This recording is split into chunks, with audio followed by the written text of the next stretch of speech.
பகல் இரவாவது அறியேன். மனவாசகம் கடந்தான் எனை மத்த உன்மத்தன் ஆக்கி சினமால் விடையான் உடையான் மண்ணு திருப்பெருந்துரை உரையும் வனவன் என செய்த படிறு அறியேன் பரஞ்சுடரே. திருச்சிற்றம்பலம். நம பார்வதி பதையே. அரகர மகாதேவா. தென்னாடுடைய சிவனே போற்றி, எந்நாட்டவர்க்கும் இறைவா போற்றி. திருச்சிற்றம்பலம்.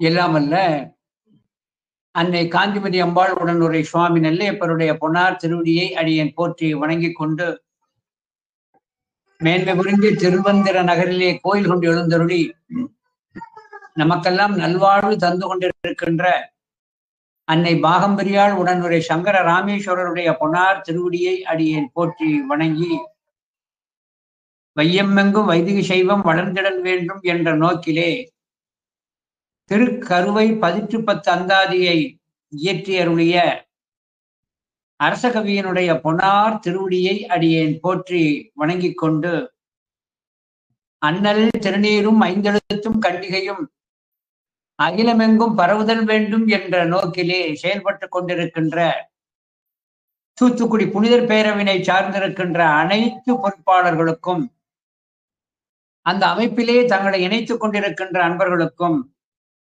இந்த நிகழ்வினை கண்டும் கேட்டும் பயனடைந்து கொண்டிருக்கின்ற அன்பர்களுக்கும் நெல்லை சிவகாந்தி ஆகிய அடியேனது பணிவான வணக்கத்தை தெரிவித்துக் கொள்ளுகின்றேன்.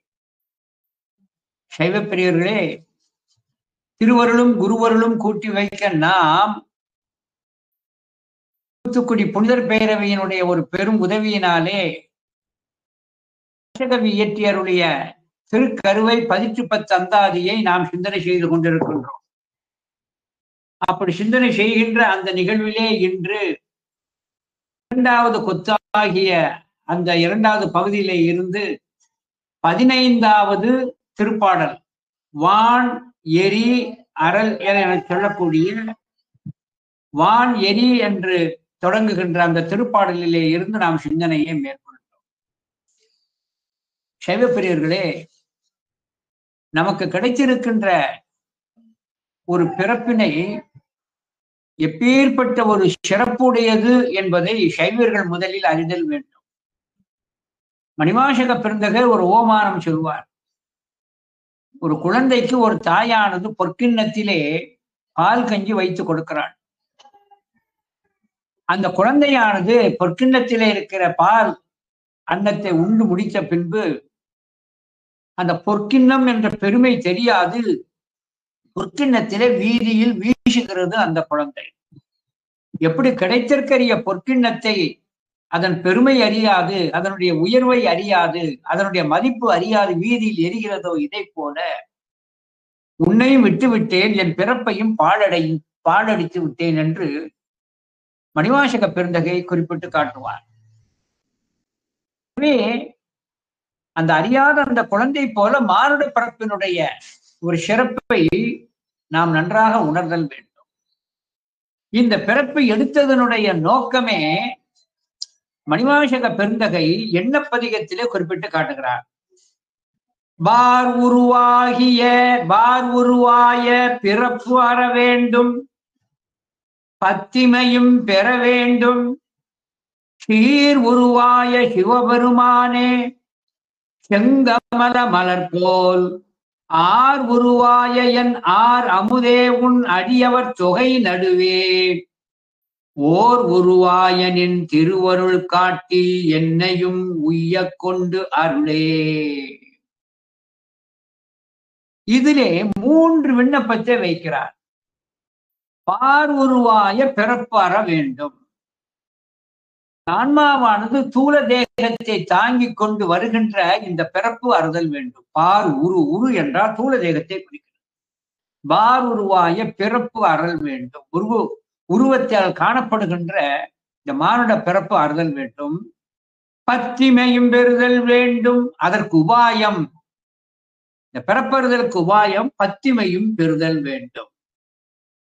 பத்திமை பெற்று அருள் பெற்றால் அதை பாதுகாப்பதற்காக உன் அடியவர் தொகை நடுவே ஓருருவாயனின் திருவுருள் காட்டி என்னை அடியவர்களில் ஒருவன் என்று நீ காட்டுதல் வேண்டும் என்று விண்ணப்பம் என்றார். எனவே இந்த பிறப்பினுடைய நோக்கம் பாருருவாய பிறப்பறல் வேண்டும், அடுத்து பத்திமையும் பெறுதல் வேண்டும் என்று சொல்லி காட்டுகிறார். இந்த பத்திமையும் பெறுதல் வேண்டும் என சொல்லுகின்ற பொழுது இந்த பத்திமை என்பது நாம் எப்படி பெறுவது, பத்திமையை நாம் எப்படி பெறுவது என்று அழகாக மணிவாசக பெருந்தகையை தன்னுடைய திருவாக்கிலே அங்கே குறிப்பிட்டு காட்டுகிறார். அந்த பக்தி பெறுவதற்கு நாம் என்ன செய்தல் வேண்டும்? முத்தனே முதல்வா முக்கணா முனிவா மொட்டு அரா மலர் பறித்து இறைஞ்சி பத்தியாய் நினைந்து பரவுவார் தமக்கு பரகதி கொடுத்து அருள் செய்யும் சித்தனே செல்வ திருப்பெருந்துறையில் செடுமலர் குருந்தம் மேவிய ஷீர் அத்தனே அடியேன் ஆதரித்து அழைத்தால் அதந்துவே என்று அருளாயே. அற்பத்திலே அழகான இந்த விண்ணப்பம் செய்கிறார். ஒற்றரா மலர் பறித்து இறைஞ்சி, போது என சொல்லக்கூடிய பருவத்தோடு இருக்கின்ற மலர்களை பறித்து உன் திருவடியிலே இட்டு பத்தியாய் நினைந்து பரவுவார், பத்தியோடு இருந்து உன்னை போற்றி துதிப்பவர்களுக்கு தமக்கு பரகதி கொடுத்து அருளும் சித்தனே, அப்படி நல்ல தூய மலர்களை இட்டு பக்தியோடு நின்று உன்னை துதிப்போருக்கு பரகதி கொடுப்பாய். இந்த திருப்பாடலினுடைய ஒரு கருத்து, அந்த பரகதி வேண்டும் என சொன்னால் முற்றரா மலர் பறித்து இறைஞ்சுதல் வேண்டும், பக்தியோடு அவனை நினைத்தல் வேண்டும்.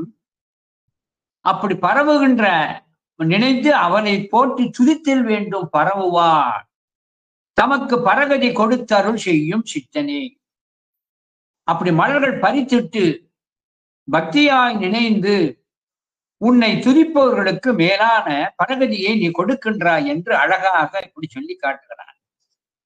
ஆகையினாலே இந்த பிறப்பை அறுப்பதற்கு நல்ல ஒரு உபாயமாக இந்த நெறியிலே நாம் பின்பற்றுதல் வேண்டும். இதை சொல்லுகின்ற பொழுது மணிவாசக பெருந்தகை சொல்லி காட்டுகிறார் சிவபுராணத்துல.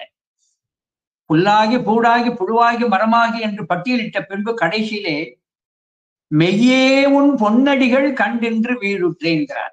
மெய்யே உன் பொன்னடிகள் கண்டென்று வீழுற்றேன். எல்லா பிறப்பும் பிறந்திருக்கின்ற நான் மெய்யே உன் பொன்னடிகள் கண்டென்று வீழுற்றேன். மெய்யே என்பது மெய்ப்பொருளாகிய பரம்பொருளே, பொன்னடிகள் உன்னை அறிகின்ற அந்த திருவடி ஞானத்தை பெற்று உன் மெய்யே உன் பொன்னடிகள் கண்டு இன்று வீழுற்றேன்கிறார். இந்த இன்று என்ற சொல்லுக்கு நேற்று இன்று நாளை என்று வருகிற அந்த காலத்தை குறிப்பது அல்ல. இந்த இன்று என்ற சொல் இப்பிறப்பிலே. எனவே கிடைத்தற்கரிய இந்த மானிடர் பிறப்பில் தான் நான் உயிர்ந்தேன், மெய்யே உன் பொன்னடிகள் கண்டின்று வீழுற்றேன் என்று சொல்லி காட்டுகிறார். எனவே இந்த ஆன்மா உய்வதற்குரிய உபாயத்தை மணிவாசக பெருந்தகை அங்கங்கே குறிப்பிட்டு காட்டுகிறார். நம்முடைய நூல்களிலே உயிர்களை எல்லாம் பயிர் என்றும் நம்முடைய சிவத்தை மழை என்றும் உருவகிக்கப்பட்டிருக்கிறது. உலகிலே இருக்கின்ற எல்லா உயிர்களுக்கும் மழை என்பது அவசியம் என்ற காரணத்தினாலே தான் வான்புகள் வள்ளுவன் தன்னுடைய திருக்குறளிலே கடவுள் வாழ்த்துக்கு பின்பே வான் சிறப்பை வைத்து காட்டியிருக்கின்றார். அப்படி வான் சிறப்பை கற்று வாட்டுகின்ற பொழுது அந்த நீர் என்று அமையாது உலகு. உலகு என்பது உலக உயிர்கள். எனவே அந்த மழை இன்றி இந்த உயிர்கள் இல்லை, சிவம் என்று இந்த உயிர்களுக்கு கதி இல்லை. அதனால்தான் அழகாக சொல்லி காட்டுகிறார். திருவாரூர் நம்முடைய திருவாரூர் பெருமானானவர் எப்படிப்பட்ட ஒரு தன்மையிலே உள்ளவர் என்பதை அழகாக நம்முடைய நூல்களிலே சொல்லி காட்டப்பட்டிருக்கிறார். நம்முடைய பெருமான் ஒரு மலை போன்றவர். அந்த மழையினால் தான் உயிர்கள் முக்தியாகிய அந்த தளிரை விட்டு பயனடைகிறது என்பதை கொற்றவன்குடி உமாபதி சிவாச்சாரியார் கோயில் புராணத்தில் சொல்லி காட்டுகிறார். அதாவது மணிவாசக பெருந்தகையை மழை என்று உருவகிக்கிறார். எப்படி? வானம் என்கின்ற திருவாத ஊரிலே அவதரித்து மேகம் என்கின்ற மணிவாசக பெருந்தகை பெருந்துரை என சொல்லக்கூடிய அந்த தலத்திலே ஞான கடலை உண்டு அருள் ஒளியாகிய மின்னலை மின்னி ஐந்தெழுத்தோடு கூடிய அந்த ஓசையோடு கூடிய ஐந்தெழுத்து இடி இடித்து உலகமாகிய நிலத்தில் திருவாசகமாகிய மழை பெய்தது. அதனால் சிவபோகமாகிய உயிர்கள் தழைத்தது. இதை அழகாக உமாபதி சிவாச்சாரியார் கோயில் புராணத்தில் சொல்லி காட்டுகிறார். பேசு புகழ் வாதவூர் பிறந்து பெருந்துரை கடல் உண்டு ஆசுயில் எழில் அடித்து, எழில்ல மின்னல், ஆசுயில் எழில் அடித்து அஞ்செழுத்தால் அதிர்ந்து எழுந்து தேசம் மலிதர பொது ஆர் சிவபோக மிக விளைவால் வாசக மாணிக்க மழை பொழி மாமுகில் போற்றி. எனவே மணிவாசக பெருந்தகையானவர் உயிர்களாகிய பயிர்களுக்கு தலைத்து செழுமை பெற உதவுகின்ற மழைக்கு ஓமையாக சொல்லி காட்டுகிறார். இந்த மணிவாசகர் என்கின்ற அந்த சொல் ஐந்தெழுத்திலும் மேலான இனிமையானது. திருக்கூவம் புராணம் என்று ஒன்று இருக்கிறது, துரைமங்கலம் சிவபிரகாசம் செய்தது. திருக்கூவம் புராணத்துல ஒரு செய்தியை சொல்றார். நண்பர்களே, எனக்கு ஒரு உதவி செய்யுங்கள். இந்த உலகிலே யாராவது ஒரு மானிடர் தனக்கு மாணிக்க வாசகன் என்று பெயர் வைத்திருந்தால் அவரை கூறுங்கள். அவரிடம் சென்று நான் பணிந்து அவரை என் நெஞ்சிலே வைத்து போற்றுதல் வேண்டும் என்று விண்ணப்பம் என்றார். எவ்வளவு அழகான செய்தி பாருங்க. மாணிக்க வாசகன் என்ற பெயருடையவர் இருந்தால் அவரை நான் பணிந்து அவரை என் நெஞ்சிலே வைத்து போற்றுவேன் என்று அந்த மாணிக்க வாசகர் என்கின்ற திருநாமத்தையே அவ்வளவு உயர்ந்த ஒரு மந்திரமாக பாவிக்கிறார். திருக்குவம் புராணத்துல துரைமங்கல சிவபிரகாச சுவாமி இன்ப மாணிக்க வாசகன் என்னுமோன் மண்பெரும் பெயர் யாரும் வணங்குற்று தன் பெயர் கொடையோடு தரித்தவேர் அன்பன் தன்னை அகத்துள் இருத்துவாம். எனவே இந்த மணிவாசகர் என்ற சொல் அவ்வளவு உயர்ந்த சொல். அதைத்தான் சொல்வதற்கே தகுதியற்றதாக பாவித்தார் கடவுள் மாமுனிவர். கடவுள் மாமுனிவர் இந்த உயர்ந்த திருமந்திரத்தை சொல்வதற்கு எனக்கு தகுதி இல்லை என்பதற்காக நம்முடைய கடவுள் மாமுனிவர் திருவாதவூரர் புராணத்துல நம்முடைய பெருமானுடைய திருநாமத்தை மாணிக்க வாசகன் என்ற ஒரு சொல் எந்த இடத்திலும் பிரயோகப்படுத்தவில்லை. இந்த நுட்பத்தை நாம கவனிக்கணும். இதெல்லாம் மணிவாசகரது பெருமை நம்முடைய நூல்களிலே சொல்லப்பட்டிருக்கிறது. மணிவாசக பெருந்தகைக்கு 11ஆம் திருமுறையிலே ஒரு துதி இருக்கிறது. அந்த பாடலை நாம் தெரிந்து கொள்ளணும். மணிவாசக பெருந்தகையினுடைய அந்த துதி எவ்வளவு பொருளாளமுடையது என்பதற்கு அந்த திருப்பாடலை சொல்றேன். ஏன்னா மாணிக்கவாசகர் குரு பூஜை அன்னைக்கு இந்த பாடலை படிக்கணும். திருமுறையிலேயே மாணிக்கவாசகருக்கு துதி இருக்கிறது. 8ஆம் திருமுறை தான் மாணிக்கவாசகருக்கு இல்லை. 11ஆம் திருமுறையிலே மாணிக்கவாசகருக்கு துதி இருக்கிறது. நாவுக்கரசருக்கு துதி இருக்கிறது. ஞான சம்பந்தருக்கு துதி இருக்கிறது. ஆக இந்த 11ஆம் திருமுறையில கோயில் திருப்பணியர் விருத்தத்துல நம்பியாண்டார் நம்பி சொல்லிக்கிறார். இறைவன் எப்படிப்பட்ட திருவாசகத்தை எழுதினார், அந்த திருவாசகம் எப்படி அவன் அருளால் வெளிப்பட்ட வாக்கு. அதனால்தான் வருவாசகத்தினில் யாரு யாருடைய திருவருளினாலே வாசகம் வெளிப்படுகிறது என்றால் திருச்சிற்றம்பலத்தாண்ட அருளால் வருகின்ற வாக்கு. அதனால்தான் வருவாசகத்தினில் முற்றுணர்ந்தோனை, இந்த வாசகத்தினுடைய பொருளை முற்றுமாக உணர்ந்து சிவபெருமான் ஒருவன் தான். திருவாசகத்தினுடைய பொருள் இதுதான் என்று அறிவித்து சொல்ல இயலாது. அத வருவாசகத்தின் முற்றுணர்ந்தோனை சிவபெருமான் ஒருவன் தான் திருவாசகத்தின் பொருளை முற்றுணர்வான். வன் தில்லை மன்னனை வழப்பம் பொருந்திய தில்லையிலே இருந்து அருளாட்சி செய்கின்ற அந்த இறையை வாதவூர் சிவபாத்தியன், வாதவூர் சிவபாத்தியன் ரொம்ப சிவபெருமானுக்கும் மணிவாசகருக்கும் சம்பந்தம் தொடர்பு இருக்கிறது. என்ன சம்பந்தம் இருக்கிறது என சொன்னார், மணிவாசகரது சிரமும் திருச்சிற்றம்பலத்தானுடைய திருவடியும் பொருந்தியே இருக்குமா. சென்னிபத்திர சொல்றார்ல. எனவே திருவாதவூர் சிவபாத்தியன் என்றால் மாணிக்க வாசகர் திருச்சிற்றம்பலத்தானின் திருவடி சம்பந்தம் உடையவர். அந்த திருவடி சம்பந்தம் உடையவர் என்பதை நிர்ணயிப்பது சென்னிப்பத்துல. ஆகையினால திருவாதவூர் சிவபாத்தியன் திருச்சிற்றம்பல பொருளார் தரும் திருக்கோவை கண்டேயும். அப்பேற்பட்ட அருளால் வெளிப்பட்ட வாசகத்தையும் சிவபெருமானை முற்றுமுணர்ந்த ஒரு நூலாக இருக்கின்ற காரணத்தினாலே அந்த சிவபெருமான் திருவடியோடு சம்பந்தப்பட்ட மாணிக்க வாசகனது திருவாசகத்தையும் திருக்கோவையாரையும் படித்த பின்னும் மற்ற அப்பொருளை தெரியாது சிவத்தினது பெருமையையும் மணிவாசகனது பெருமையையும் தெரியாதவர்கள் மற்ற அப்பொருளை தெருளாத உள்ளத்தவர் கவி பாடி சிரிப்பவரே. மணிவாசகரது பெருந்தகையை என்னுடைய பெருமையையும் திருச்சிற்றம்பலத்தாருடைய பெருமையையும் உணராது யாரேனும் பாடல் படித்தார், பாடல் இசைத்தார், சிவபெருமான் நானும் படிக்கிறேன், இவன் பாட்டு படிக்கிறான் சிவன் சிரிப்பாரா. அதான் கவிபாடி சிரிப்பரே. ஆகையினாலே இறைவன் மிகவும் உகப்பது. மணிவாசகரது திருவாக்கினை கேட்ட பின்பு மாயாகாரி சம்பந்தப்பட்ட எந்த ஆன்மாவும் இசைக்கின்ற ஒரு பாடலை கேட்டால் நம்முடைய பரம்பொருளாகிய எம்பெருமானே சிரிப்பார். ஆனால் மணிவாசக பெருந்தகையை தன்னுடைய உள்ளத்திலே வைத்துக் கொண்டு, தன்னுடைய உள்ளத்திலே அவர் வைத்துக் கொண்டு மணிவாசகரை தனக்கு சம்பந்தப்படுத்திக் கொண்டு அருமையாக வெளிப்படுத்தப்பட்ட அருமையான துதி நூல்தான் திருக்கருவை 18 அந்தாதி. இதை குட்டி திருவாசகம் என்று ஏன் சொல்லப்படுகிறது என சொன்னார், திருவாசகத்திற்கு இது சமம் இல்லை, ஆனால் குட்டி திருவாசகம். எப்படி இந்த குட்டி திருவாசகம் நம்முடைய திருக்கருவை 18 அந்தாதி என்பதுதான் நூலின் பெயர். ஆனால் சைவ உலகம் இந்த திருக்கருவை 18 அந்தாதியை சொல்லுகின்ற பொழுது இதை குட்டி திருவாசகம் என்று சிறப்பித்து பேசுகிறது.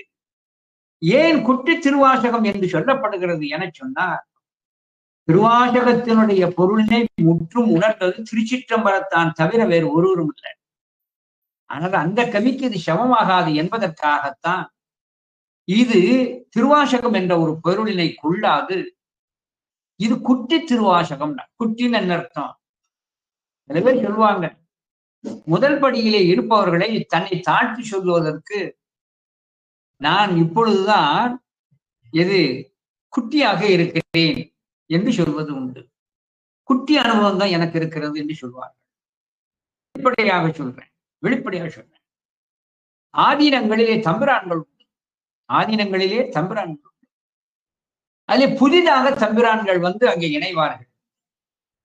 அவர்களுக்கு ஒரு பக்குவத்தை வருகின்ற வரை தம்பிரான்கள் போல் இருந்து தம்பிரான்களாக அவர்கள் ஆக்கப்பட்டாலும் கூட அவர்கள் பக்குவம் வருகின்ற வரை அவர்களை குட்டி தம்பிரான் என்றுதான் சொல்வார்கள், முற்படியிலே உள்ளவர்கள்.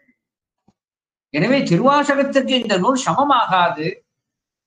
திருவாசகத்தினுடைய தாக்கத்தினால் இந்த நூல் வருகின்ற காரணத்தினாலே, எப்படி மற்ற அடியார்கள் முன்னே நான் ஒரு சிறு தொண்டன் என்று பரஞ்சோதியார் கூறி தன்னை சிறு தொண்டன் என்று கூறினாரோ, அதே போலத்தான் இந்த திருக்கருவை 18 அந்தாதி என சொல்லக்கூடியது திருவாசகத்தினுடைய செய்திகளை பிரதிபலித்தாலும் அதற்கு இது நிகரில்லை என்ற ஒரு பொருள்படத்தான் இது திருவாசகத்தினுடைய சாரத்தை உணர்த்துகிறது என்ற காரணத்தினாலே தான் குட்டி திருவாசகம் என்று இதற்கு பெயர் வைக்கப்பட்டிருக்கிறது. இந்த நூலினுடைய நோக்கம் என்னவென்று சொன்னார், அதாவது நம்முடைய சைவர்கள் முதல்ல இருவரை கண்களாக போற்றி ஒவ்வொரு தமிழனும் போற்றணும். தமிழினை சார்ந்து இருக்கின்ற சைவர்கள் எல்லாம் 2 பேரை கண்களாக கருதணும். அந்த 2 பேர் யார்? கண்கள் போன்றவர்கள், தமிழிலே போற்றத்தக்க கண்கள் போன்றவர்கள் என சொன்னார். ஒருவர் பாண்டித்துரை தேவர், மற்றொருவர் ஊவி சாமிநாத ஐயர். பாண்டித்துரை தேவர் எப்படிப்பட்டவர் என சொன்னார்? தமிழிலே மிகுந்த ஈர்ப்புண்டு, திருக்குறளிலே மிகுந்த பற்று உடையவர். மாதவ சிவஞான சுவாமிகளை தன்னுடைய குல தெய்வமாக கொள்வார். அப்பெருமான் மீது தோத்திர பாடல்களை எல்லாம் செய்திருக்கிறார் நம்முடைய பாண்டித்துரை தேவர். அந்த பாண்டித்துரை தேவர் இதே போல ஊவை சாமிநாத ஐயர் ஏற்றிலே இருக்கின்ற அந்த நூல்களை எல்லாம் அச்சேற்றி பேருபகாரம் செய்திருந்தார்.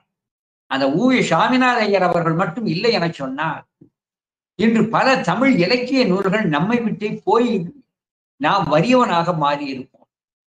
எனவே இன்றைய தமிழ் இலக்கிய நூல்கள் பல நிலை பெற்று இருப்பதற்கு காரணம் ஊவை சாமிநாத ஐயர். பாண்டித்துரை தேவர் ஏன் மிகுதியாக நினைக்கப்பட வேண்டியவர் என சொன்னார்?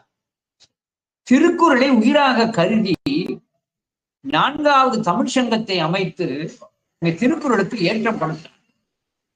திருக்குறள் என சொல்லக்கூடியதை தான் எல்லோரும் உணர வேண்டும் என்பதற்காகத்தான் அதை பரவை செய்வதற்கு திருக்குறளை கைப்பிரதியாக அச்சு அடித்து பல ஆயிரக்கணக்கான பிரதிகளை சலுக விலையிலே கொடுத்து திருக்குறளை பிரபல்யப்படுத்தியவர் நம்முடைய பாண்டித்துரை தேவர் அவர்கள்தான். பாண்டித்துரை தேவர் அவர்கள்தான். எப்படி திருக்குறளினுடைய ஒரு தாக்கம் பாண்டித்துரை தேவர் அவர்களிடம் வெளிப்பட்டு அதை எல்லாம் பிரபல்யமாகும்படி செய்தாரோ, இதே போலத்தான் நம்முடைய அரசகவியானவர் திருவாசகத்தால் ஒரு மனதிலே ஒரு பெரிய தாக்கம் ஏற்பட்டு அதனுடைய உண்மை பொருளை அறிதல் வேண்டும் என்பதற்கு திருவாசகத்தை ஒரு தொட்டு காட்டுதல் வேண்டும் என்பதற்காகத்தான் திருக்கருவை 10 அந்தாதி அருள் செய்திருக்கிறார்.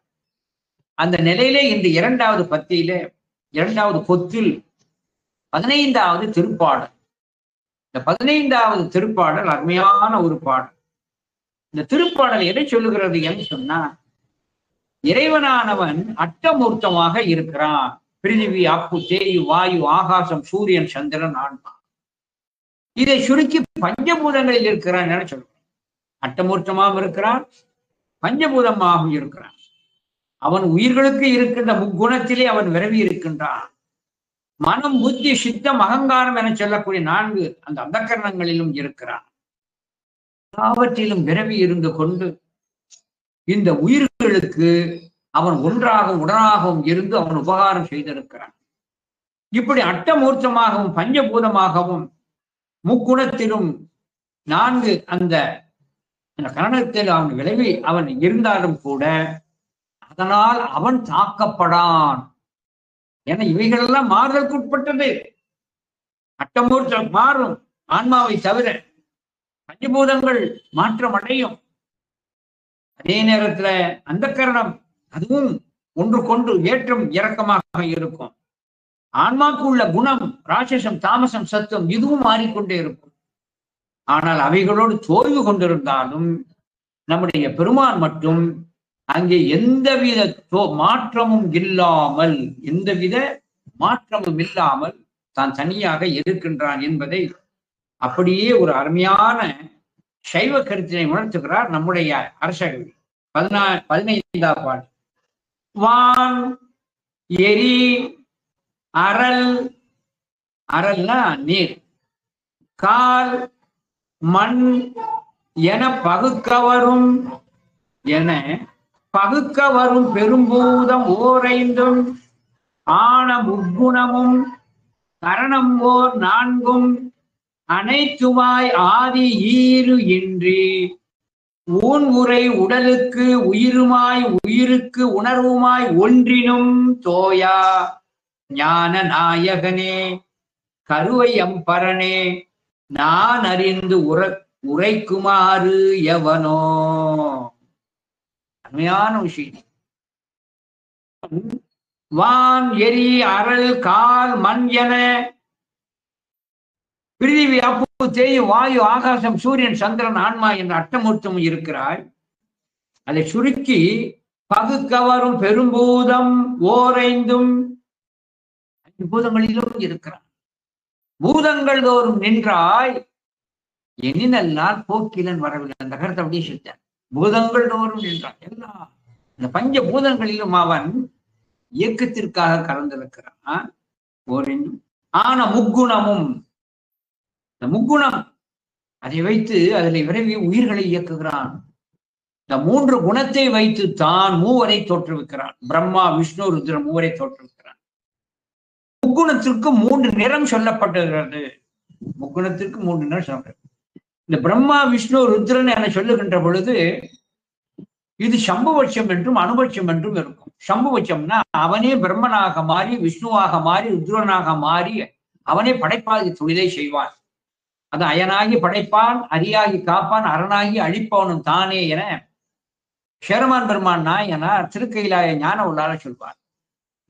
இந்த பிரம்ம விஷ்ணு ருத்ரனாகிய முக்குணங்களிலே தோற்றி நிற்பவன் அவனே பிரம்ம விஷ்ணு ருத்ருவாக இருக்கிறான், அந்த ஒருவனே இருக்கிறான் என்பதை காட்டுவதற்காகத்தான் முக்குணங்களில் இருந்து படைக்கப்பட்ட அந்த பிரம்ம விஷ்ணு ருத்ரர்களை நினைப்பிக்கின்றவாறு சிகப்பு சாத்தி, வெள்ளை சாத்தி, பச்சை சாத்தி என்று 3ஐ வைத்து இந்த 3 ஆகிய சிகப்பு சாத்தி, வெள்ளை சாத்தி, பச்சை சாத்தி என்று பிரம்மா விஷ்ணு ருத்ரனை குறித்து குணத்தை வைத்து குறித்து அந்த மூவரும் நானே என காட்டுவதுதான் சிவாலயங்களிலே நடராஜ பெருமானுக்கும் முருகப்பெருமானுடைய எழுந்திருப்பின் போது சிகப்பு சாத்தி, வெள்ளை சாத்தி, பச்சை சாத்தி காணப்படும்.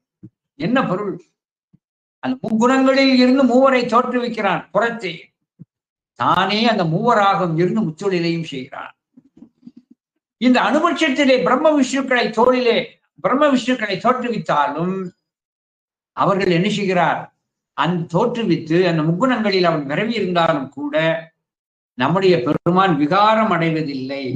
ஆன முக்குணமும் கரணமும் 4 மனம் புத்தி சித்தி அகங்காரம் என்ற ஒரு 4 அனைத்துமாய் ஆதி ஈரின்றி இவைகளையெல்லாம் அவன் இடைவிடாது அவன் கலந்திருக்கிறான்.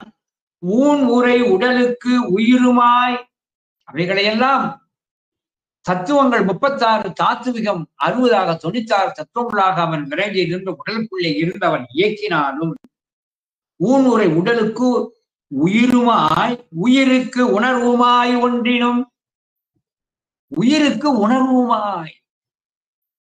சின்ன உதாரணம் சொல்ல, உறுப்பு இருந்தால் போதாது, அந்த உறுப்பால் பலன் கிடைக்கணும். செவி இருப்பவர்கள் எல்லாம் கேட்பவர்கள் அல்ல, கண் இருப்பவர்கள் எல்லாம் பார்ப்பவர்கள் அல்ல. கண்ணாகி அந்த பொறி இருக்கிறது, ஆனால் அறிகின்ற உணர்வு இல்லை. இறைவன் தான் கூட்டி வைக்கணும். செவியாகிய உறுப்பு இருக்கிறது, ஆனால் கேட்டல் என்கின்ற பலன் இல்லை. அந்த பொறி உணர்வோடு கலந்து அதை சேர்ப்பிப்பவன் இறைவனே. இதைத்தான் 4 வகை வாக்களை வைத்து அங்கே பேசப்படும். ஆகையினாலே அழகா சொல்லி காட்டுகிற உயிருக்கு உணர்வுமாய் ஒன்றினும் தோயா. அதான் ரொம்ப முக்கியமான ஒன்று. ஆனாலும் அவன் ஒன்றிலும் தோயாமல் இருக்கிறான். அதனால் அவன் விகாரப்படமாட்டான் என்று அழகா சொல்ல. கருவையம்பரனே நான் அறிந்து உரைக்குமாறு எவனோ. எனவே எல்லாவற்றையும் நீ விரவி இருக்கிறாய். அப்படி விரவி இருக்கின்ற உன்னை நீ அதில் தோயாமலும் இருப்பதை அறிகிறேன். இப்படி எல்லாவற்றிலும் கலந்திருந்தும் அதனால் விகாரப்படாமல் இருக்கின்ற உன்னை நான் உரைக்குமாறே உன்னை நான் எப்படி என்னுடைய வாக்கால் நான் உன்னை முற்றுமாக நினைத்து போட முடியும் என்று இங்கே அழகாக கேட்கிறார். இந்த செய்தி அப்படியே திருவாசகத்திலே அங்கே வருவதை பார்க்கணும். திருவாசகத்துல திருச்சதகத்துல காருண்யத்து இறங்க 7வது கொத்துல காருண்யத்து இறங்கல்ல அங்கே வருகிறது. திருச்சதகத்துல 70வது பாடல். போற்றியும் பூவனம் நீர் தீ காலோடு வானம் மானாய் போற்றி எவ்வுயிர்க்கும் தோற்றமாகி நீ தோற்றம் இல்லாய். எல்லாவற்றையும் ஒடுக்கி வச்சு தோற்றுவிக்கிறார். ஆனால் அந்த உயிர்களோட கலந்திருந்தாலும் நீ தோற்றமின்றி அங்கே முடிவுமின்றி இருக்கிறாய். எனவே எவ்வுயிர்க்கும் தோற்றமாகி நீ தோற்றம் இல்லாய். போற்றி எல்லா உயிர்க்கும் ஈறு இன்மை யானாய் போற்றி ஐம்புலன்கள் நின்னை புணர்கிலா புணர்க்கை யானே. எனவே எல்லாவற்றிலும் அவன் கலந்து விரவி இருந்தாலும் அதனால் அவன் தாக்கப்படுவது அவன் இல்லை என்று அழகாக அங்கே சொல்லி காட்டுகிறான். இதே கருத்தை திரு தோல்நோக்கத்துல 5வது பாடலை சொல்லி காட்டுறான்.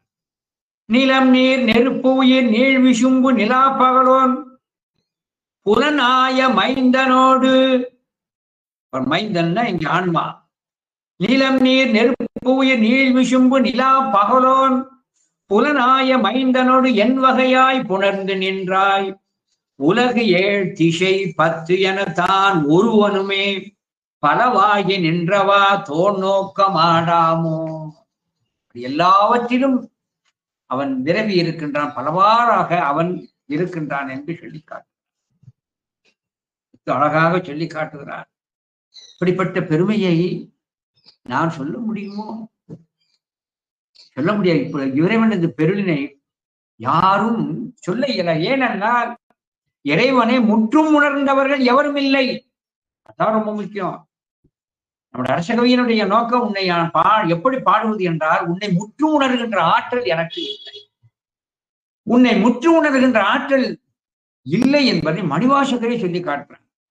மணிவாசக பெருந்தகை தன்னுடைய திருவாக்கிலே அங்கே கோயில் திருப்பதிகத்துல 2வது கோயில் திருப்பதிகத்துல 7வது திருப்பாடல்ல, இன்று எனக்கருளி இருள்கடிந்து உள்ள, முதல்ல தனக்கு செய்தான் பேருபார்த்தை சொல்லி காட்டுறான் மணிவாசகர். இன்று எனக்கருளி இருள்கடிந்து உள்ளத்தை எழுகின்ற ஞாயிறே போன்று நின்ற நின் தன்மை நினைப்பற நினைந்தேன். நீ அலால் பிரிது மற்ற இன்மை. எல்லாவற்றிலும் நீ விலகி இருக்கிறாய். நீ இல்லாமல் எப்பொருளும் இல்லை. அந்த தத்துவங்கள் எல்லாம் என்னை எப்படி கடந்தது? 36 தத்துவமும் 60 தாத்துவம் எப்படி கடந்தது? சென்று சென்று அணுவாய் தேய்ந்து தேய்ந்து ஒன்றாம் எல்லாம் தேய்ந்து புரதத்துவத்திற்கு நிற்கின்ற போது உன்னை மட்டுமே காணுகிறேன். ஒன்றாம் திருப்பெருந்துறை உரை சிவனே, ஒன்று நீ அல்லை அன்றி ஒன்றில்லை. ஒன்று நீ அல்ல, நீ ஒன்று என சுட்ட முடியாதபடி எல்லா இடத்திலும் இருக்கிறாய். அன்றி ஒன்றில்லை, நீ இல்லாமல் எதுவுமே இல்லை. தத்துவ கூட்டங்கள் இல்லை, அட்டமூர்த்தம் இல்லை, பஞ்சபூதம் இல்லை. ஒன்று நீ அல்லை அன்றி ஒன்றில்லை, ஆர் உன்னை அறிய நிற்பாரே. இப்படிப்பட்ட தன்மையுடைய உன்னை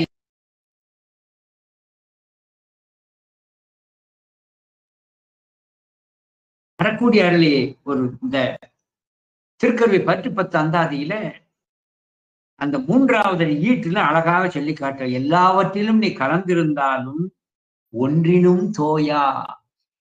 நீ எதிலையுமே தோய்ந்து விகாரப்படாமல் இருக்கிறார். இந்த இடம் தான் ரொம்ப சிந்தனைக்குரியது. இந்த இடம் ரொம்ப சிந்தனைக்குரியது. எப்படின்னு சொன்னா, எல்லாவற்றிலும் விரவி இருந்தாலும் தான் விகாரப்படாது. இது எதை போன்றது என சொன்னார். ஒரு சின்ன உதாரணம் என் சிற்றறிவிலே பட்டதை உங்களுக்கு தெரியும்படியாக சொல்றேன். பாம்பு இருக்கிறது, பாம்புக்குள்ள விஷம் இருக்கிறது. பாம்புக்குள்ளே விஷம் இருந்தாலும் அந்த விஷம் பாம்பை தாக்காது. தேனின் கொடுக்கிலே விஷம் இருக்கிறது, ஆனால் அது தனக்குள் அது இருந்தாலும் அந்த விஷம் தேளை தாக்காது. இதே போலத்தான் உயிர்களோடு அவன் சம்பந்தப்பட்டிருந்தாலும் உயிர்கள் அடைகின்ற இன்ப துன்பத்தை அவன் அடைய மாட்டான். இது எதை போல அப்படின்னா, உயிர்களோடு இணைந்திருப்பான்.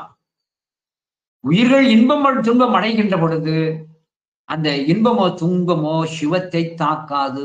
எதை போல? பொற்கொள்ளர் நாம போகின்ற பொழுது ஒரு பழைய நகையை கொடுத்து இதை உருக்கி புதுசு செய்ய வேண்டும்னு பழைய நகையை கொடுக்கிறோம். அப்படி பழைய நகையை கொடுத்த உடனே அந்த பொற்கொள்ளர் என்ன செய்வார்னா, இப்படி ஒரு கிண்ணம் மாதிரி கருப்பா இருக்கும், குடுவைன்னு பேர், அதுக்கு பேர் குடுவைன்னு பேர். அந்த குடுவைக்குள்ள அந்த நகையை உள்ள போட்டு அவன் ஒலையிலே போட்டு அந்த அக்னியை நன்றாக அந்த சுடரை எழுப்பி நன்றாக சுட வைப்பார்.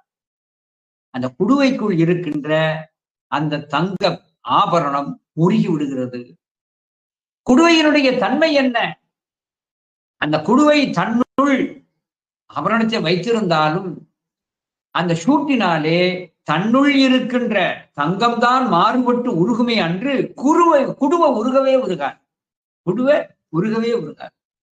இதே போல உயிர்களோடு கலந்திருந்தாலும் கூட இறைவன் அவிகாரி, அவன் எந்த ஒரு இதுவும் படமாட்டான் என்று சொல்லி காட்டான். இது எதிலே உள்ளது? இந்த செய்தி தான் முக்கியம். வேத பொருளை தமிழிலே பாட வந்தவர்கள் தான் ஞானாசிரியன்மார்கள். மணிவாசகரும் மணிவாசகர் கருத்தை தான் அரச கவியும் கூறுகிறார். இறைவன் எல்லாவற்றிலும் விரைவி இருந்தாலும் கூட விகாரப்படாதவன் என்று எங்கே விளக்கமாக சொல்லப்பட்டிருக்கிறது என சொன்னால், முண்டகோ உபனிஷத் என்று ஒரு உபனிஷம் இருக்கிறது.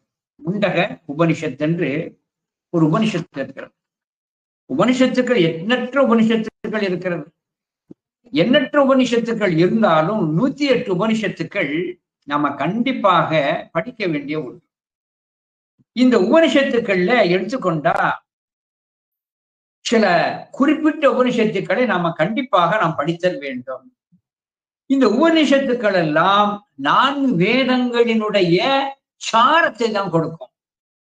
இதுல முண்டக உபனிஷத்தம் என சொல்லக்கூடியது அதர்வண வேதத்திலே சொல்லப்படும். முண்டக உபனிஷத்துல அதர்வண வேதத்துல சொல்லப்படும். முண்டக உபனிஷத்துல ஒரு அருமையான ஒரு செய்தி வருகிறது. இந்த முண்டக உபனிஷத்துல என்ன சொல்லி காட்டப்படுகிறது என சொன்னா, அதாவது இப்ப நான் சொல்லக்கூடிய செய்தி தேவாரம் வேதசாரம் என்கின்ற அந்த நூலிலே சொல்லப்பட்டிருக்கின்ற இந்த அருமையான செய்தியைத்தான் உங்கள் மத்தியில சொல்லிக் கொண்டிருக்கிறேன். தேவாரம் வேதசாரம் என்கின்ற இந்த அருமையான ஒரு நூல். இந்த தேவாரம் வேதசாரம் என்கின்ற இந்த அருமையான நூலை செய்தவர் நம்முடைய காசிவாசி செந்தில்நாதையர். எத்தனை நூல்கள் இருக்கிறது, கற்க வேண்டிய நூல் என்பதற்கு சொல்றேன். தேவாரம் வேதசாரம் என்பதை நம்ம படித்தே ஆகணும். ஆகையினாலே அதுல ஒரு செய்தியை சொல்லி காட்டுறார். தேவாரம் வேதசாரம். தேவாரத்துல ஒரு பாட்டு எடுக்கிறார். சுந்தரமூர்த்தி சுவாமிகள் மீளா அடிமைங்கிற ஒரு பாடலை சொல்றார். அந்த பாடலை எடுத்துக்கிட்டார். மீளா அடிமை உமக்கே ஆளாய் பிறரை வேண்டாதே, உளா தீ போல் உள்ளே கலன்று முகத்தால் மிகவாடி ஆளாயிருக்கும் அடியாதங்கள் அல்லல் சொன்னக்கால் வாழாங்கி இருப்பீர் திருவாரூரீர் வாழ்ந்து போதீரே. நான் துன்பப்பட்டு புலம்பு அழுது துடித்து உன்னிடம் முறையிடுகிறேன், நீ அசைவற்று இருக்கிறீரே, எனக்கு அருள் முடியவில்லையே. இப்படி வாழாங்கிருப்பீர்ங்கிற ஒரு வார்த்தை, அருமையான ஒரு வார்த்தை. வாழாங்கிருப்பீர்னா நான் உங்களிடம் பேசிட்டு இருக்க, நீ அசைவற்றே இருக்கிறீரே. இது என்ன பொருள் என சொன்னால், முண்ட உபனிஷத்துல எல்லாம் இன்ப துன்பம் அடைந்தாலும் அவன் விகாரமற்று அசைவற்றே இருப்பான். இது முண்ட உபனிஷத்துல சொல்லப்பட்டிருக்கிறது. இதற்கு ஒரு உவமானமும் சொல்லப்பட்டிருக்கிறது. முண்ட உபனிஷத்துல என்ன உவமானம் சொல்லப்பட்டிருக்கிறது என சொன்னா, ஒரு மரம் இருக்கிறது, அந்த மரத்திலே 2 கனிகள் இருக்கிறது. மரத்திலே 2 கனிகள் இருக்கிறது. அந்த 2 கனிகளிலே 2 பறவைகளும் இருக்கிறது. அப்படி பறவைகள் இருக்கின்ற பொழுது அந்த 2 பறவையிலே ஒரு பறவையானது அந்த கனியினை சென்று அது கொத்தி தின்று அனுபவித்துக் கொண்டிருக்கிறது. இன்னொரு பறவை தான் கொத்தி தின்னாது பார்த்து கொண்டே இருக்கும். ஆனா ஒரு மரத்துல இருக்கிற 2 பறவையும் ஒன்று உண்ணுகின்ற போது இன்னொன்னு உண்ணணும் இல்லையா? உண்ணாது. ஒன்று அந்த கனியை சுவைக்கின்ற பொழுது மற்றொரு பறவை பார்த்து கொண்டுதான் இருக்கும். இது எதை போன்றது என சொன்னால், மரமாகிய ஒரு உடம்பிலே 2 பறவைகள் இருந்தது. இந்த உடம்புக்குள்ளே உயிர் என ஒன்றும் சிவம் என ஒன்றும் ஆக 2 பறவைகள் இருக்கிறது. கனியாகிய அந்த வினையின் பயனை ஒன்றாகிய ஒரு பறவையாகிய உயிர் மட்டும் புசிக்கும், மற்றொரு பறவையாகிய சிவம் பார்த்து கொண்டுதான் இருக்கும், விகாரம் அடையாது. இது முண்டகோபனிஷத்துல சொல்லப்பட்டத தமிழ்ல நான் அப்படியே படிக்கிறேன். ஏன்னா அது நம்ம இதை தெரிந்தாலே அது ஒரு விசேட அறிவு நமக்கு கிடைக்கும். அந்த முண்டகோபனிஷத்துல சொல்லப்பட்டதனுடைய தனி மொழி பிறப்பு. பிரியா நண்பினை உடைய இரு பட்சிகள். என்ன அருமையான உமானம். இந்த பட்சிகள் ஒன்றே ஒன்று பிரியாது. உயிர் சிவத்தை விட்டு பிரிந்தாலும் சிவம் உயிரை விட்டு பிரிய மாட்டார். அதுதான் சிறந்த நண்பு. உயிர் சிவத்தோடு இருக்க நட்பை அறியாது.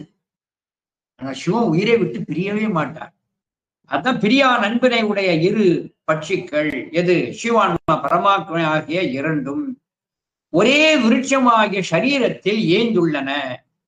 அவற்றில் ஒன்றாகிய சிவான்மா இனிய பழமாகிய போகத்தை தூய்க்கிறது. மற்றொரு பறவையாகிய பரமான்மா உண்ணாது பார்த்து கொண்டிருக்கிறது என்று முண்ட உபனிஷத்தில் சொல்லப்பட்டது. இந்த முண்டகோபனிஷம் என சொல்லக்கூடியது, அதாவது முண்ட உபனிஷத்து 2 சாரத்தை சொன்னோம். அதர்வண வேதத்தின் சாரத்தையும் சொன்னோம். இங்கே சொல்லப்பட்ட இந்த செய்தி அழகாக ரிக்வேதத்தில் உள்ள செய்தியை சொல்லும். எப்பொழுதுமே உபனிஷத்து ஒன்றினுடைய சாரத்தை தான் அங்கே அப்படியே எடுத்து சொல்லும். எனவே இப்படி அருமையான ஒரு செய்தியைத்தான் நம்முடைய மணிவாசக எல்லாவற்றிலும் தோய்ந்திருந்தா நீ அப்படியே இருக்கிறாள் என்ற மணிவாசகர் கூற்றைத்தான் அப்படியே வைத்துக்கொண்டு இங்கே ஒன்றிலும் தோயா ஞான நாயகனே கருவையம்பரனே நான் அறிந்து உரைக்குமாறு எவனோ. இறைவனது திருப்புகழினை, அவன் பெருமையினை, அவன் உண்மையினை எவராலும் முற்றிலும் கூற இயலாது, கூறியும் முடியாது. அதைத்தான் இந்த திருப்பாடலுடைய கருத்து.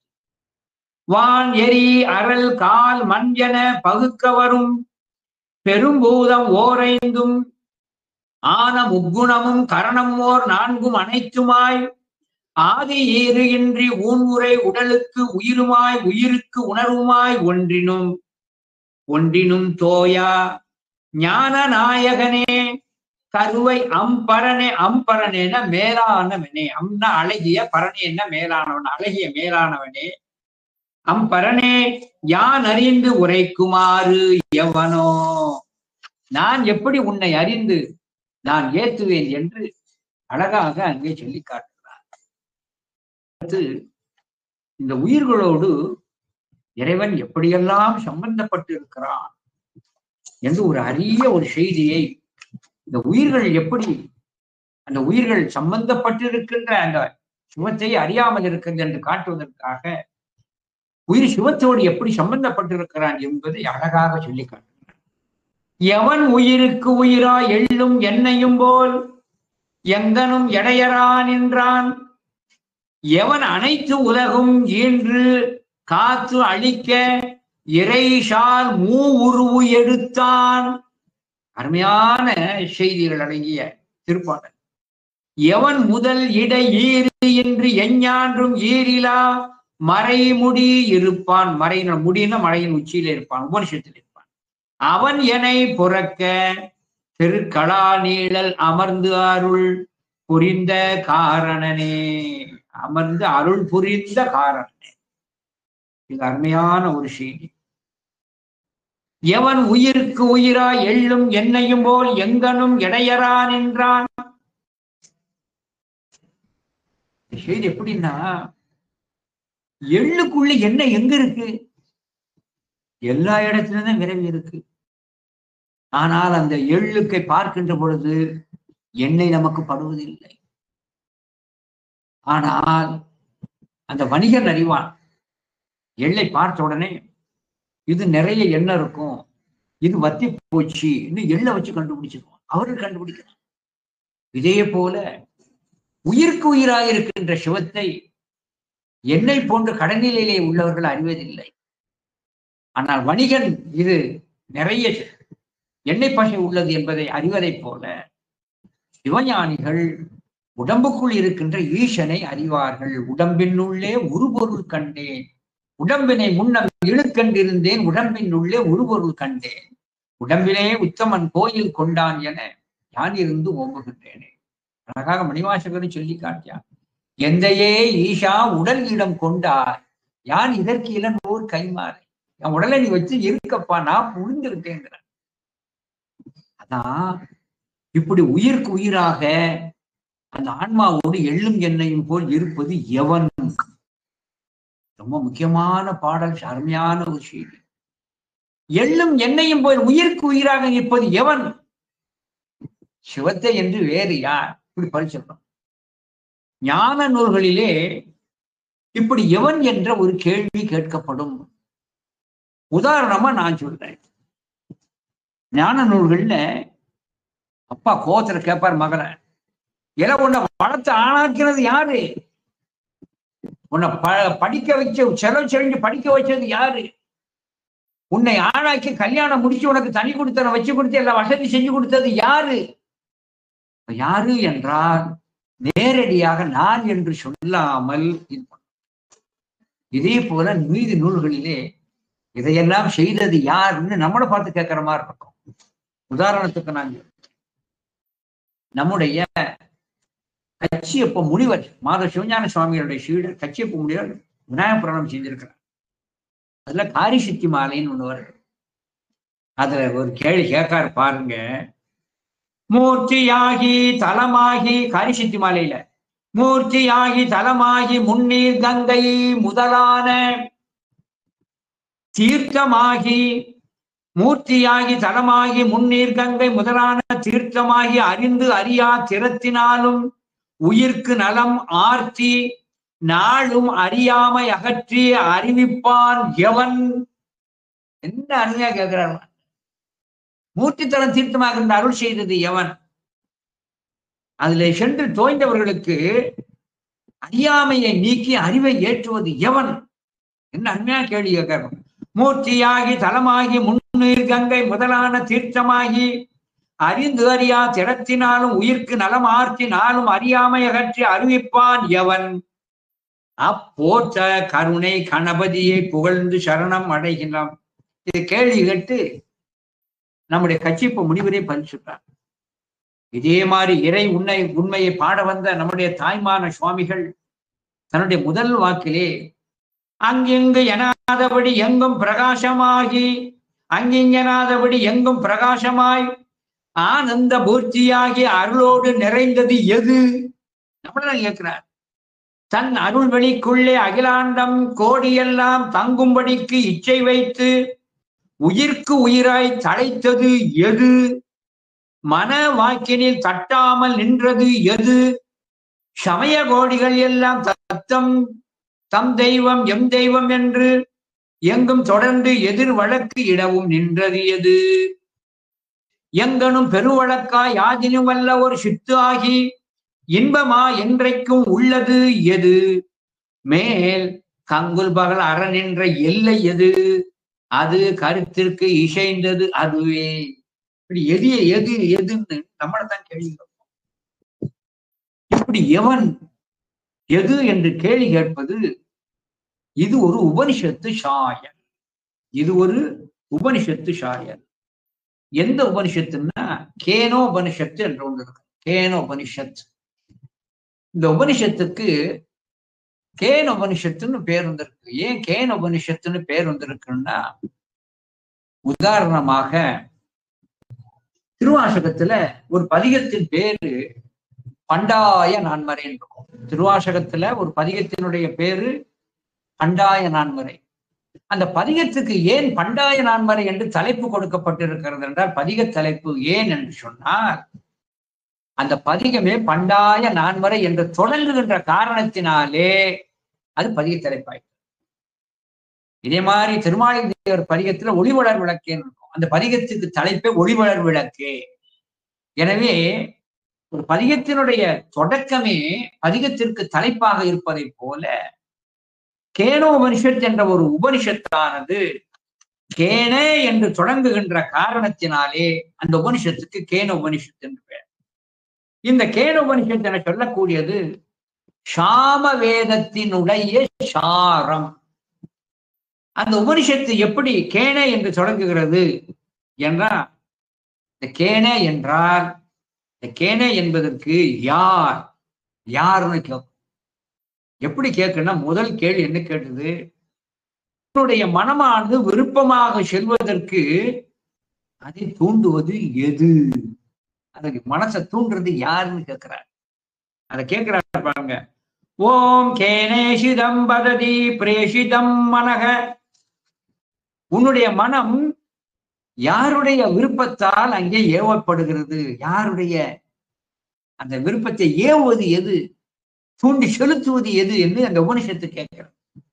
எனவே அந்த உபனிஷத்திலே கேனே கேனே என்று சொல்வதற்கு எதனால், யாரார் என்று ஒரு பொருள் இருக்கு. இந்த உபனிஷத்து சாரத்தை தான் இங்க வைத்து சொல்லப்படுகிறது.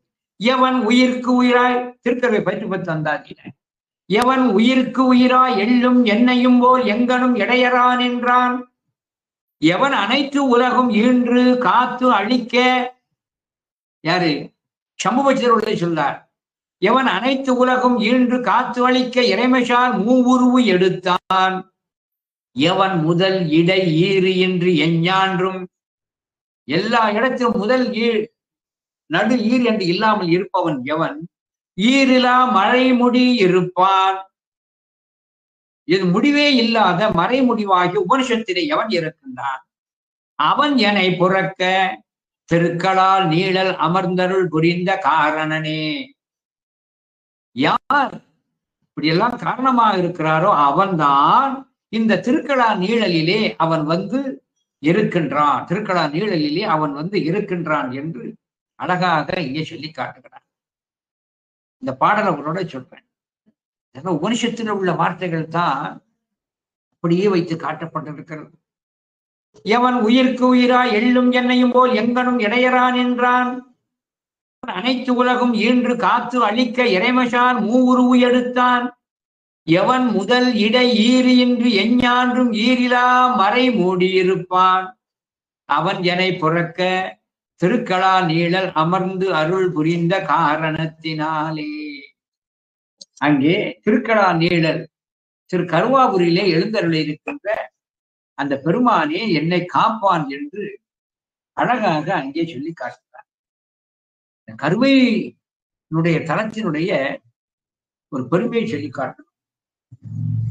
நம்முடைய அந்த கருவை பதிய தலத்தை வைத்துக் கொண்டு அந்த இடத்திலே உள்ளவர்கள் ஒரு உண்மை தெரிஞ்சுவிடணும். பஞ்சசபை என்று பொதுவாக இருக்கும். ஆனா ஒவ்வொரு தலத்துக்குள்ளேயும் பஞ்ச சபைன்னு ஒண்ணு வச்சிருப்பாங்க. உதாரணமா தில்லை சிதம்பரத்துக்குள்ள உள்ள நிறைய அம்பலங்கள் இருக்கும். அதே போல ஒவ்வொரு தலத்திலும் ஒவ்வொரு 5 சபை 6 சபைன்னு வைத்திருப்பாங்க. ஒவ்வொரு தலத்திலும் 5 சபை 6 சபை என்று இருக்கும். சைவத்திலே பொதுவாக 5 பூத தலங்கள்னு வைத்திருக்கிறோம். இதே மாதிரி சில தலங்கள் சுற்றி பூத தலங்கள்னு வைத்திருப்பாங்க. இதே போல இந்த கருவையை சுற்றி இருக்கின்ற இந்த தலங்களை எல்லாம் வைத்துக்கொண்டு பஞ்சபூத தலங்களாக பிரிக்கப்பட்டிருக்கிறது. அது இந்த தலத்தினுடைய ஒரு சிறப்பு. அப்படி பிரிக்கப்பட்ட தலங்கள் எது என்று சொன்னால் சங்கரங்கோயில், தார்காபுரம், கரிவலம் வந்த நல்லூர், தென்மலை, தேவதானம், இந்த 5 தலத்தையும் பஞ்சபூத தலங்கள் என்று சொல்லி காட்டப்படுகிறது.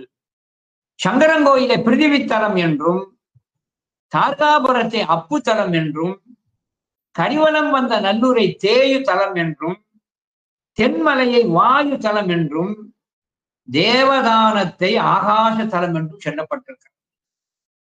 சும்மா யாரை இட்டுக்கட்டி வச்சுட்டாங்கன்னு அப்படி சொல்லக்கூடாது. நம்முடைய சமய ஆண்டவர்கள் காரணம் பற்றித்தான் இந்த 5 தலங்களையும் 5 பூத தலங்கள்ல வச்சிருக்கிறாங்க. உதாரணமாக சங்கரங்கோயிலை பிரிவு தலமாக வைத்ததற்கு காரணம், பிரிவு தலம் என்பது திருவாரூரிலே இருக்கின்ற அந்த புற்றிடம் கொண்ட பெருமான், அந்த புற்றை வைத்து சொல்லப்பட்டிருக்கு. திருவாரூரை எப்படி இங்க புற்று அங்க இதாக வைத்து பிரிவு தலம் என சொல்லப்படுகிறதோ, இதே போல சங்கரங்கோயிலும் அந்த புற்றுமண் விசேடம். அதனால சங்கரங்கோயில் தலத்திற்கு போனோம்னா திருநீர் மட்டும் பிரசாதமாக தரமாட்டார்கள், புற்றுமண்ணும் பிரசாதமாக தருவார்கள். எனவே புற்றுமண்ணும் அங்கே சிறப்பாக சொல்லப்படுகின்ற காரணத்தினாலே சங்கரங்கோயில் பிரிதிவி தலம். தார்காபுரத்தை அப்புத்தலம் என்று சொல்லப்படுவதற்கு காரணம், எப்படி அப்புத்தலமாகிய திருவானைக்காவில் கருவறையிலே எப்பொழுதுமே நீரூற்று இருப்பதை போலவே, அந்த திருவானைக்கா கருவறையிலே நீரூற்று எப்பொழுதும் இருப்பதை போலவே தார்காபுரம் என சொல்லக்கூடிய தலத்திலே இருக்கிற மூலஸ்தானத்தில் நீர் ஊற்று இருந்து கொண்டே இருக்கிறது. அடுத்து நாம் சிந்தனை செய்து கொண்டிருக்கின்ற கரிவலம் வந்த நல்லூர் அக்னித்தலம் என்று சொல்லப்படுகிறது. அக்னித்தலம் என்று ஏன் சொல்லப்படுகிறது என சொன்னால், அக்னித்தலம் என்பது திருவண்ணாமலை. திருவண்ணாமலைக்கு ஒரு சிறப்பு. அங்கே வல்லாள மகாராஜாவுக்கு நம்முடைய அண்ணாமலையாரே புதல்வனாக வந்திருந்து நம்முடைய வல்லாள மகாராஜருக்கு செய்ய வேண்டிய அந்த தர்ப்பணம் முதலான காரியங்களை செய்கிறார். வல்லாள மகாராஜாக்காக நம்முடைய திருவண்ணாமலை பெருமானே மகனாக பண்றார். இதே போல இந்த கரிவலம் வந்த நல்லூரிலே வரதுங்கராம பாண்டியனுக்காக நம்முடைய கடாயுஷரானவர் மகனாக வந்து இன்றைக்கும் அவர் தர்ப்பணம் செய்து கொண்டிருக்கிறார். இன்றைக்கும் அந்த லீலை நடைபெற்றுக் கொண்டிருக்கிறது. எங்கே நடைபெற்றுக் கொண்டிருக்கிறது என சொன்னார், நம்முடைய இந்த தலத்திலே நம்முடைய வரதுங்கராம பாண்டியனுக்காக அங்கே நம்முடைய பெருமானே அங்க வந்து ஆழ்வண்ணநாதரே அங்கே ஒரு மகன் போல் தன்னை பாவித்துக் கொண்டு வந்து ஒவ்வொரு ஆண்டிலே ஒவ்வொரு மார்கழி மாதமும் அமரபட்ச சதுர்த்தசி திதியிலே நிச்சேவ நதிக்கு வந்து வரதுங்கராம பாண்டியனுக்கு சிரார்த்த கிரியைகளை செய்கிறார். வல்லாள மகாராஜாவுக்கு அண்ணாமலையார் செய்ததை போல இந்த வரதுங்கராம பாண்டியனுக்கு சிரார்த்தத்தை செய்கிறார். ஆகையினாலேத்தான் இந்த கரிவலம் வந்த நல்லூர் அது அக்னி தலம் என்று சொல்லப்படுகிறது. அடுத்து தென்மலை என சொல்லக்கூடியது வாயு தலம். இந்த வாயுத்தலம் ஆகிய திருக்காலத்திலே கருவறையிலே இருக்கிற சுடர் லேசாக ஆடிக்கொண்டே இருக்கும். இதே போல தென்மலையிலே கருவறையிலே இருக்கின்ற சுடரானது அசைந்து கொண்டே இருக்கிறது. அதனால தென்மலையை வாயுத்தலம் என்று வைத்தார்கள். அடுத்து ஆகாயத்தலமாக தேவதானம் என்று சொல்லப்படுகிறது.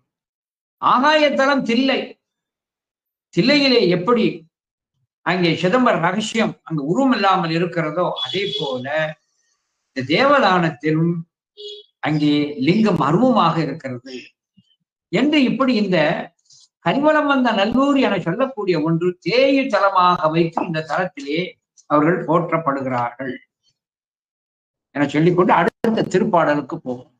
அடுத்த திருப்பாடல் அருமையான ஒரு பாடல், நம்முடைய சிந்தனையை தூண்டுகின்ற ஒரு அருமையான பாடல். காரணம் ஏதென்று அறிகிலேன் தமியேன் கல்தல மனத்தினை கரைத்து வாரணி முளையாள் ஒப்பனையோடு மழவிடைமேல் எழுந்தருளி நாரண அறியா திரு உரு காட்டி நல்லருள் சுரந்து வாழ்வித்தான் பூரணன் கருவை களாநீழல் அமர்ந்த புண்ணியன் விண்ணவர்க்கு இறையே. விண்ணவர்க்கு இறைவனாகி அந்த பெருமான் இந்த கருவையிலே வந்திருந்து எனக்கு அவன் பேருபகாரம் செய்தான் என்று அழகாக அங்கே சொல்லி காட்டினான். இது மிகுந்த ஒரு சிந்தனைக்கு உரிய ஒரு அருமையான ஒன்றாக இருக்கிறது. இது எப்படிங்கிறத பார்ப்போம். காரணம் ஏதென்று அறிகிலேன், என்ன காரணமோ நான் அறியேன். தமியேன் கல்தல மனத்தினை கரைத்து, கல் போன்று இருக்கின்ற என்னுடைய மனத்தினை அவனே கரைத்து வாரணி வனமுலையாள் ஒப்பனையோடு, ஒப்பனை அம்மையா சொல்லக்கூடிய அந்த அம்மையோடு, வாரணி இந்த தனத்தினை உடைய அந்த அம்மையோடு மழைவிடமேல் எழுந்தருளி, மழைவிடமேல் அந்த மழவிடை இளமையுடைய அந்த விடவத்தின் மேல் எழுந்தருளி எனக்கு வந்து அருள் செய்தான். எழுந்தருளி நாரணன் அறியா திருவுரு காட்டி நல்லருள் சுரந்து வாழ்வித்தான். நல்ல அருள் சுரந்து வாழ்வித்தான்.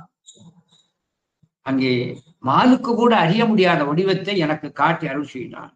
பூரணன் எல்லாம் நிறைந்தவன், கருவை கடானில் அமர்ந்த புண்ணியன், கடாமரத்தின் நிழலிலே அங்கே லிங்க வடிவிலே அமர்ந்திருக்கின்ற அந்த புண்ணியன் விண்ணவர்க்கு இறையே. விண்ணவர்கள் இயக்கர் கிண்ணறர் வருணர் தேவர் எல்லோரும் வணங்குகின்ற, எல்லோராலும் வணங்கப்படுகின்ற இறைவனாவான் என்று சொல்லியிருக்கிறார். இது எப்படி காட்டுகிறது என சொன்னா, என்ன காரணம்னே நமக்கு தெரியல. ஆனால் அந்த பெருமான் அங்கே அகண்ட தனத்தினை உடைய அம்மையோடு எழுந்தருளி இடபவாகனத்திலே காட்சி கொடுத்தார். இது ஞான சம்பந்தர் கொஞ்சம் நினைவூட்டுகிறார். ஞான சம்பந்தருக்கு தோடுடைய செவியனாக விடை ஏறி அங்கே தூவன் மதிசூடி ஏன் காட்சி கொடுத்தான்? ஏழுடைய மலரான் முனைநாள் பணிந்து ஏத்த அருள் செய்த பூர்வத்தில் நான் செய்த புண்ணியத்தின் காரணத்தினாலே அவன் அருள் செய்தான்னு சொல்லி காட்டும். அப்போ ஒரு பக்குவத்தை அறிந்து அதன் பலனை அறிந்து அவன் நிற்கின்ற நிலையினை அறிந்து இறைவன் அருள் செய்கிறான். ஆனா அந்த உயிருக்கு அது அருள் தெரியாது. காரணம் ஏதென்று அறிகிறேன். ஒரு ஆன்மாவுக்கு பக்குவம் ஏற்பட்ட காலத்திலே அவன் எப்படி ஆட்கொள்வான்? வேட்டைக்கு தான் போறார் கண்ணப்பர். வேட்டைக்கு தானே போறாரு. தேடியா போனாரு. இன்று மேல் அம்பு எய்தார். அன்று போய்கொண்டிருக்கிறது துரத்தி கொண்டு சென்றார். அது காலத்து மடைத்து கொண்டு போய் விட்டது. ஏன்? அவர் பரிபக்குவம் அறிந்து அவருக்கு அருள் பெற வேண்டிய காலம் வந்து விட்டது. காலம் வந்த காரணத்தினால் பரிபக்குவத்தை அறிந்து 6வது நாளிலே முக்தி கொடுத்து ஏன் இடது பக்கத்துல உட்காரு இல்லையா, என்னுடைய வலப்பக்கத்துல உட்காருன்ட்டார். ஆகையினாலே அங்கே பக்குவம் வருகின்ற பொழுது இறைவனானவன் அந்த காலம் அறிந்து உடனே திருவாசகத்தினுடைய செய்தியை நினைவூட்டுகிறது. குதிரை வாங்கத்தான் போறார் மணிவாசக பெருந்தகை. திருப்பெருந்துறை பக்கத்துல வரப்போறார். சொல்றார், கையிலையில இருக்கிற பெருமான் மாணிக்க வாசகனுக்கு இருவினை ஒப்பு மரபரி பாகம் வந்து விட்டது. அவனை ஆட்கொள்ளும் தருணம் வந்து விட்டது. சிவகணங்கள் எல்லாம் நீங்கள் விரைந்து சென்று அந்த திருப்பெருந்துறையிலே குருந்த மரத்தின் அடியிலே மாணாக்கர்கள் போல் அமர்ந்திருங்கள். யாம் குருவாக வந்து அமர்வோம், மாணிக்க வாசகனை ஆட்கொள்ள போகிறோம். ஏன் அந்த நேரம் வந்து விட்டது. திருவாரூரர் புராணத்துல இதை குறிப்பா சொல்லி காட்டார். அப்ப காரணம் என்ன? பக்குவம் வருகின்ற காலத்திலே இறைவன் அந்த ஆன்மாவை தான் ஏற்றருள்கிறான். எதை போல?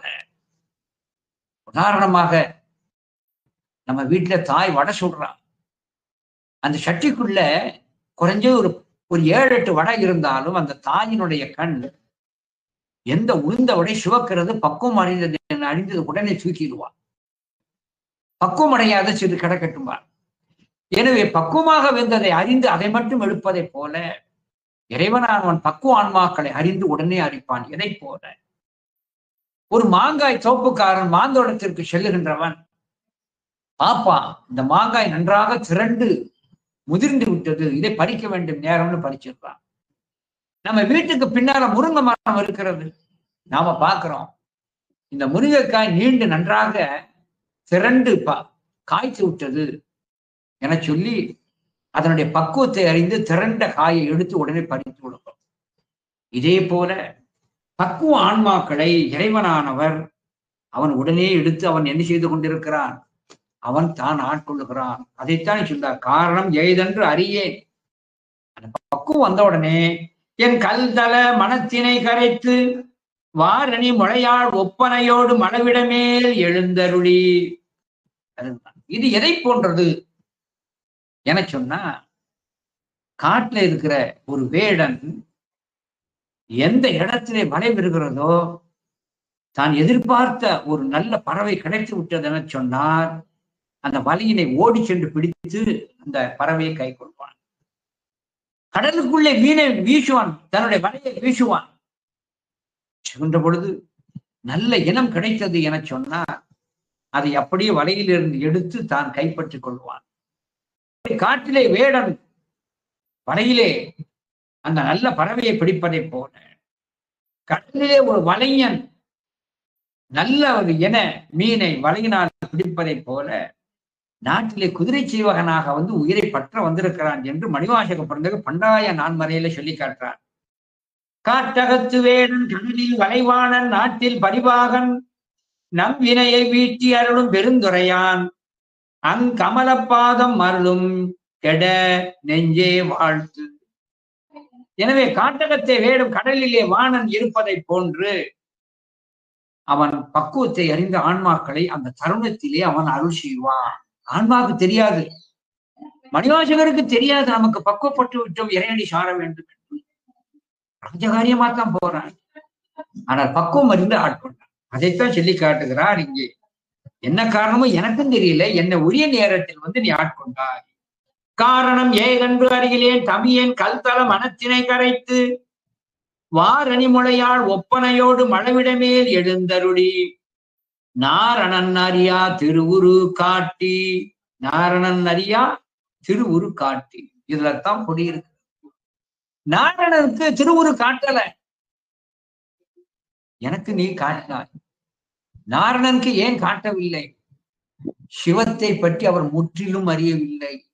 அதான் விசேஷம். பிரம்மா வேதத்தை ஓதினாலும் விஷ்ணு சிவபூஜை செய்தாலும் சிவத்தை முற்றிலும் ஓதவில்லை.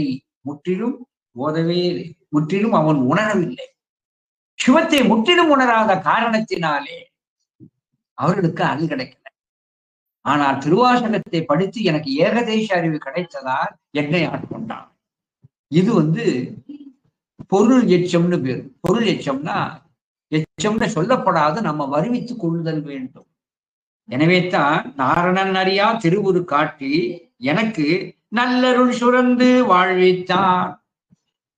அப்ப திருவாசகத்தால் நான் அடைந்த பக்குவத்தை அறிந்து எனக்கு நல்லருள் சுரந்து அறிவித்தான். பூரணன், அவன் எங்கும் நிறைந்திருக்கிறான். கருவை களா நீழல் அமர்ந்த புண்ணியன். பூரணன் என்றால் எல்லாம் உடையவன் என்ற பொருள். கருவை களா நீழல் அமர்ந்த புண்ணியன்.